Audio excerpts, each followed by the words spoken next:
జై కాంగ్రెస్, జై కాంగ్రెస్, జై సోనియా గాంధీ. ఈనాటి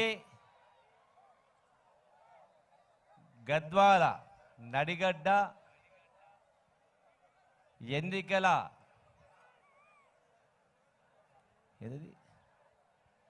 గద్వాల ప్రజాభేది కార్యక్రమానికి విచ్చేసినటువంటి వేదిక పైన ఉన్నటువంటి మీ నడిగడ్డకు కాబోయే ఎమ్మెల్యే సరితా తిరుపతయ్య గారు,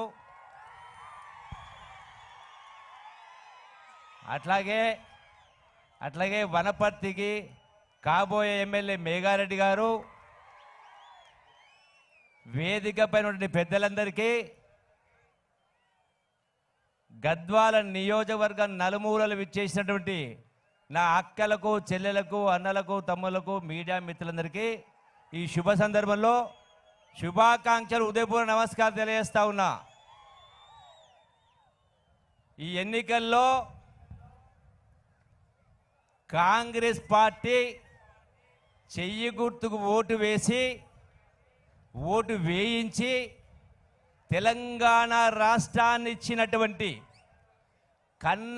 కన్న బిడ్డలు పిట్టల్లాగా రాలిపోతుంటే తెలంగాణ ఉద్యమంలో ఆ కన్న బిడ్డల తల్లుల కడుపు కోతను గుర్తించినటువంటి ఒక తల్లిగా సోనియా గాంధీ పెద్ద మనసుతోటి తెలంగాణ రాష్ట్రాన్ని ఇస్తే ఆంధ్ర ప్రాంతంలో కాంగ్రెస్ పార్టీ తుడిచిపెట్టుకుపోతుందని తెలిసినా కూడా గొప్ప మనసు, తల్లి మనసు, ఆ తల్లి సోనియమ్మ చలువ వల్ల తెలంగాణ రాష్ట్రాన్ని ఇచ్చిన సోనియా గాంధీ రుణం తీర్చుకోవాల్సిన అవసరం ఉంది.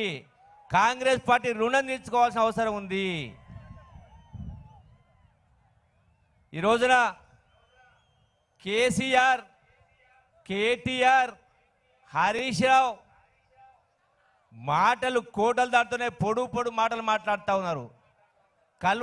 కల్వకుంట్ల కుటుంబం 9 సంవత్సరాల క్రితం అధికారాన్ని చేపట్టి ఇలా తెలంగాణ రాష్ట్రం ఒక్కని వల్ల వచ్చింది కాదు, యావత్ తెలంగాణ ప్రజానికం సంఘటితమై వందలాది బిడ్డల ప్రాణత్యాగాల కారణంగా, యావత్ తెలంగాణ సమాజం సంఘటితమైన కారణంగా తెలంగాణ రాష్ట్రం వస్తే నీకు అధికారం వచ్చింది తప్ప నీ ఒక్కని వల్ల కాదనేటువంటి వాస్తవాన్ని గుర్తుపెట్టుకోవాలి. కేసీఆర్ ఏం చెప్పినావు, ఏం చెప్తున్నావు? టీఆర్ఎస్ పార్టీ పోయి బీఆర్ఎస్ చేసినావు. తెలంగాణ రాష్ట్రాన్ని వదిలేసి నీవేదో జాతీయ స్థాయిలో నాయకత్వం వెలుగబెట్టాలని బీఆర్ఎస్ పార్టీ పెట్టి ఏం మాట్లాడుతున్నావు? ఈ బీఆర్ఎస్ పార్టీ దేశానికి ఆదర్శం. ఆ పరిపాలనలో నేను సూటిగా అడుగుతా ఉన్నా, ఎట్లా నీ పరిపాలన ఆదర్శమవుతుంది? ధనిక రాష్ట్రం తెలంగాణ రాష్ట్రం అయినా కూడా 5 లక్షల కోట్ల అప్పు, అయినా కూడా వేల కోట్ల రూపాయల భూములు నమ్మినవు, అయినా కూడా జీతాలు ఇవ్వలేని పరిస్థితి, అయినా కూడా పనిచేసినటువంటి గ్రామ పంచాయతీల సర్పంచుల బిల్లులు ఇవ్వలేని పరిస్థితి. ఇలా అయినా కూడా ఇన్ని చేసినా నువ్వు 9 ఏళ్ల కింద చెప్పినావు దళితులకు 3 ఎకరాల భూమి కొనిస్తాని.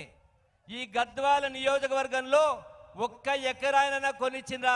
నేను కేసీఆర్ని అడుగుతా ఉన్నా, బండ్ల కృష్ణమూర్తిని అడుగుతా ఉన్నా. ఏ ఊరైనా ఒక్క దళితునికి 3 ఎకరాల భూమి కొనిచ్చిండ్రా? ఆనాడు ఏం చెప్పినావు? బిడ్డ వస్తే ఈడ పండుకోవాలి, అల్లుడు వస్తే ఆడ ఉండాలి, గొర్రెడ కట్టాలి, బర్రెడ కట్టాలి, మేకడ కట్టాలన్నావు. 5 లక్షలతోటి డబుల్ బెడ్రూమ్ కట్టిస్తా అన్నావు.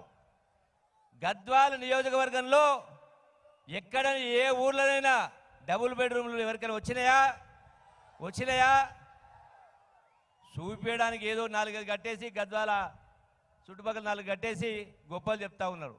ఇలా ఎక్కడ అయినాయంటే ఆ కేటీఆర్ నియోజకవర్గం సిరిసిల్ల అయినాయి, హరీష్ రావు సిద్దిపేటలు అయినాయి, కేసీఆర్ గజ్వేల్ అయినాయి. ఎట్లకెళ్ళైనాయి? మళ్ళీ మిగతా దగ్గర ఎందుకు కాలే? అంటే వేల కోట్ల రూపాయల కాంట్రాక్టులు ఇచ్చి అడ్డగోలు దోపిడీ చేసిన కాంట్రాక్టులతోటి మీ నియోజకవర్గాలు మీరు కట్టించుకున్నారు. మరి మిగతా మొత్తం ఎందుకు కాలే? ఎక్కడ కూడా కాలే. అట్లనే ఆనాడు ఏం చెప్పినావు? రైతులకు ₹1,00,000 రుణమాఫీ చేస్తానని 9 సంవత్సరాల కింద చెప్పినావు.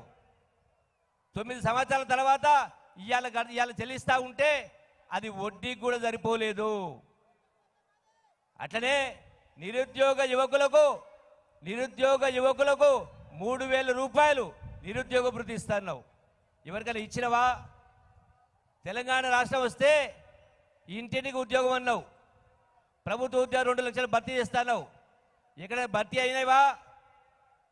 భర్తీ కాకపోగా ఈనాడు తెలంగాణ పేదోళ్ళ బిడ్డలు అప్పులు చేసి ఆస్తులమ్మి పట్నంలో పోయి కిరాయిలు తీసుకొని కష్టపడి చదివి కోచింగ్లు తీసుకొని కష్టపడి చదివి పరీక్షలు రాస్తే ఆ పరీక్షల పేపర్లు అమ్ముకొని కోట్ల రూపాయలు డబ్బు గణించేటువంటి వాళ్ళకు లంగలకు అవకాశాలు ఇచ్చి ఇలా ఒక్కసారి కాదు 4 సార్లైనా ఇలా పరీక్షలు రాస్తాం తప్ప ఎవరికి కూడా ఉద్యోగాలు వచ్చిన పాపన పోలేదు. ఈ రోజున ఇది ఒక్కటే కాదు, చెప్పుకుంటూ పోతా ఉంటే ఏ ఒక్కటి కూడా సక్రమంగా జరిగినటువంటి లేదు. ఈ రోజున దీంతో పాటుగా ఇంకో మాట చెప్పిండు. ఇవాళ అయింది అంటే 9 ఏళ్ల కింద ఎన్నికల ముందు ఒక మాట చెప్పినావు, ఎన్నికలు అయిపోయిన తర్వాత ఇవన్నీ స్కీములు తుంగలో దొక్కినావు. మళ్ళీ కొత్తగా ఎన్నికలు వచ్చాయి కాబట్టి ఏమంటున్నావు? దళిత బంధు అంటున్నావు, బీసీ బంధు అంటున్నావు, దళిత బంధు అంటున్నావు. ఎక్కడైనా ఒక్కరికైనా గ్రామాలలో దళిత బంధు వచ్చిందా? నేను గద్వాల యువకుల్ని కానీ మిగతా వాళ్ళని అడుగుతా ఉన్నా, ఎక్కడైనా దళితులకు దళిత బంధు వచ్చిందా? రాదు కూడా. ఎందుకంటే ఈ దళిత బంధు స్కీము ఆనాడు హుజూరాబాదులో గెలవడం కోసం అక్కడ 60,000 ఓట్లు దళితుల ఓట్లని ఆ దళితుల ఓట్లు దండుకోవడం కోసం అక్కడ ఇచ్చినావు. అక్కడ 20,000 కుటుంబాలకు 60,000 కోట్ల కోసం 2,000 కోట్ల రూపాయలు ఖర్చు పెట్టినావు. మరి మిగతా రాష్ట్రంలో ఉన్న 118 ఎమ్మెల్యే స్థానాలు ఉంటే నియోజకవర్గాలు ఉంటే ఆ నియోజకవర్గాలు ఎందుకు ఇవ్వలేదు? ఎంత ఖర్చు పెట్టినావు? ఏడాదికి 1,000 కోట్లు ఖర్చు పెట్టినావు. అంటే 2 సంవత్సరాల్లో 2,000 కోట్లు ఖర్చు పెట్టావు. మొత్తం దళితులకు రాష్ట్రంలో ఈ యొక్క దళిత బంధు రావాలంటే 1,70,000 కోట్లు కావాలా? 17 లక్షల కుటుంబాలకు 10 లక్షల చొప్పున. మరి సంవత్సరానికి 1,000 కోట్ల రూపాయలు చొప్పున ఇస్తే ఈ 17 లక్షల కుటుంబాలకు ఎప్పుడు దళిత బంధు అది? అంటే 170 ఏళ్ళు కావాలా? సంవత్సరానికి 1,000 కోట్ల చొప్పున ఇస్తే 170 ఏళ్ళు కావాలా? పోనీ సంవత్సరానికి 2,000 కోట్లు ఇచ్చినా 85 ఏళ్ళు కావాలా? అంటే మాయ మాటలు చెప్పి మోస మాటలు చెప్పి ఇవాళ ఇవన్నీ చేస్తూ ఉన్నావు. అంతేకాదు బీసీ బంధు ఏది లేదు, కేవలం కంప్యూటర్లలో దరఖాస్తులు ఎక్కించి ఆ దరఖాస్తులు చూపించి మీకు వస్తుంది ఓట్లేండి అని ప్రజలను మభ్యపెట్టే కార్యక్రమం చేస్తూ ఉన్నావు. ఇవాళ ఏమంటున్నావు? 9 ఏళ్ళ తర్వాత ఇప్పుడు మేము 5 లక్షలు డబుల్ బెడ్రూమ్ కట్టియాం, 3 లక్షలు ఇస్తాం, మీరే కట్టుకోండి అని మాట్లాడుతూ ఉన్నావు. అంటే 9 ఏళ్ల కింద ఉన్న స్టీలు సిమెంటు ధరలు 9 ఏళ్ళ తర్వాత తగ్గినాయా పెరిగినాయా? పెరిగినాయి కదా. 5 లక్షలు పోయి 10 లక్షలు కావాలా? ఇస్తలేడు. అంటే కేవలం మాయ మాటలు చెప్పి మోస మాటలు చెప్పి చేస్తా ఉన్నావు. ఇంకో మాట చెప్తా ఉన్నా, ఇలా ఇటువంటి ముఖ్యమంత్రి చూడలే. మేము కూడా 18 సంవత్సరాల రాజకీయాలు ఉన్నాం. మాట అంటే మాట విలువనిచ్చేది.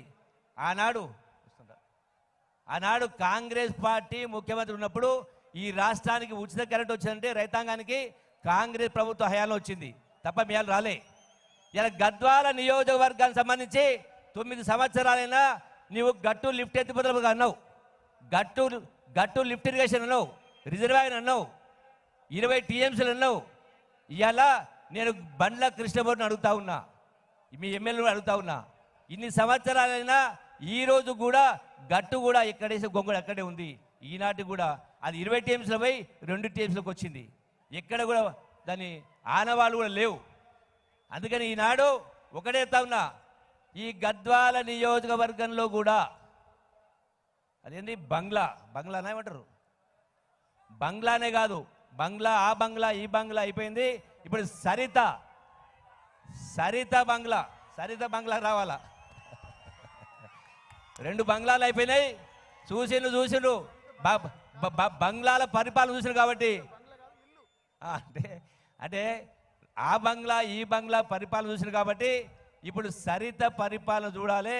ఒక బీసీ మహిళ ఖచ్చితంగా మహిళలను గౌరవించాల్సిన అవసరం ఉంది. సోనియా గాంధీ మహిళ తెలంగాణ రాష్ట్రాన్ని ఇచ్చి తెలంగాణ రాష్ట్రం చల్లగా ఉండాలని చూసింది. అట్లాగే గద్వాల మహిళ సరిత పరిపాలనలో గద్వాల నియోజకవర్గంలో ఎటువంటి భేదభావాలు లేకుండా అందరూ సమానంగా వర్దిలాలి. ఎటువంటి కక్ష సాధింపులు లేకుండా, ఎటువంటి దుర్మార్గాలు లేకుండా, ఎటువంటి దౌర్జన్యాలు లేకుండా చల్లటి పరిపాలన కావాలంటే మీరందరూ కూడా పెద్ద మనసు చేసుకొని